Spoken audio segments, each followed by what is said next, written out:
नमस्कार। राजधानी रायपुर में भारतीय जनता पार्टी के ट्रिपल इंजन सरकार में रायपुर के टिकरापारा थाना क्षेत्र के अंतर्गत क्यों आखिर मंदिर को तोड़ा गया और मंदिर को तोड़ने के बाद उसे समतल कर दिया गया, मूर्ति को खंडित कर दी गई।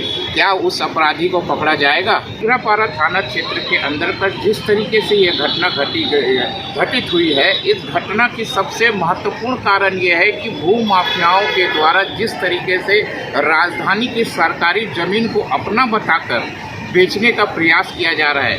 अब ये भू माफियाओं में इतनी हिम्मत आ गई है कि वे रायपुर के अंतर्गत मंदिरों को भी खंडित कर दे रहे हैं, मूर्तियों को खंडित कर दे रहे हैं। और जैसा कि यहाँ आरोप लग रहा है कि गाय के बछड़े को भी मार कर वहाँ पे दफन कर दिया गया। इसमें कितनी सच्चाई है? क्योंकि रायपुर के जिस तरीके से पचपेड़ी नाका क्षेत्र के अंतर्गत धर्मनगर में जिस तरीके से यह घटना घटी है, ये घटना बताती है कि भू माफियाओं का सरकार और कानून का किसी भी प्रकार का डर नहीं है।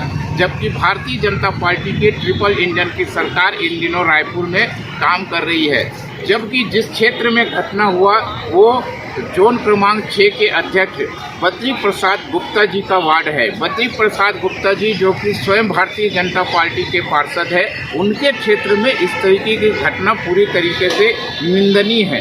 क्या बद्री प्रसाद गुप्ता जो है इन अपराधियों को पकड़ने में सक्षम हो पाएंगे, सफल हो पाएंगे? एक सबसे बड़ा सवाल खड़े हो रहा है कि आखिर राजधानी रायपुर में भारतीय जनता पार्टी की सरकार बनने के बाद भी भू माफियाओं में डर जैसा चीज़ दिखाई नहीं पड़ रहा है। जैसा आप धर्मनगर में देख रहे हैं, धर्मनगर के तमाम नागरिकों का कहना है, उनका सीधा सीधा आरोप है कि एक पारेख नामक व्यक्ति जो कि इस ज़मीन पर कब्जा करने के उद्देश्य से उसने रातों रात जेसीबी मंगाकर एक हनुमान मंदिर को, वहाँ की मूर्ति को खंडित कर दिया गया।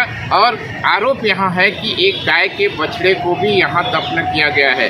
हालांकि जैसे ही आरोप लगा, जिनको माहौल गरमाई, पुलिस तक जब तक ये बात पहुँची, पुलिस आनन फानन में जल्दबाजी से आती है, निगम का अमला आता है, जेसीबी से यहाँ से जैसा कि आप देख पा रहे हैं खुदाई की जाती है। लेकिन पुलिस क्या कह रही है ये भी हम आपको सुनाते हैं, किस तरीके से टीआई ने वक्तव्य दिया। गत रात्रि धर्मनगर में हुए घटना में एफआईआर दर्ज की जा चुकी है और चबूतरा तोड़ा गया बताया जा रहा है। साथ में मूर्ति भी खंडित की गई है। इन्हीं धाराओं में अपराध पंजीबद्ध किया गया है। बछड़ों के हत्या का जो सूचना मिली थी वो वहाँ पे तस्दीक कर लिया गया है। कोई भी बछड़े का शव यहाँ पे नहीं है जी। यहाँ पे पूरा प्रयास किया जा चुका है और कोई भी बछड़े का शव ऐसा प्राप्त नहीं हुआ है। जैसा कि आप टीआई के इस वक्तव्य को सुनते हैं, जिसमें टीआई का साफ कहना है कि यहाँ पर किसी भी प्रकार का कोई भी गौवंश प्राप्त नहीं हुआ है, तो आखिर ये जो आरोप लग रहे हैं इस पर कितनी सच्चाई है? तो यहाँ पे रायपुर में सवाल ये खड़े होता है जिसका जवाब मिलना अति आवश्यक है। क्योंकि अगर जवाब नहीं मिलेगा तो धार्मिक भावनाएं यहाँ पे आहत हो रही है और कहीं ना कहीं भू माफियाओं पर अगर शिकंजा नहीं कसा गया तो कल ये कई और मंदिरों को, मस्जिदों को ये भी तोड़ सकते हैं और भूमि को समतल करके ये बेच सकते हैं। तो क्या रायपुर नगर निगम के इस पारेख नामक व्यक्ति जिसने धर्मनगर में इस तरीके से अपराध किया है, क्या इस पर शिकंजा कसेगी? टिकरापारा थाना के टीआई क्या सफल हो पाएंगे? आने वाले वीडियो में ये सारी बातें आप तक हम रखेंगे। हमारे चैनल को सब्सक्राइब कर लीजिएगा ताकि आने वाला वीडियो आपको त्वरित मिलेगा। आने वाले वीडियो तक के लिए हमें दीजिए इजाज़त।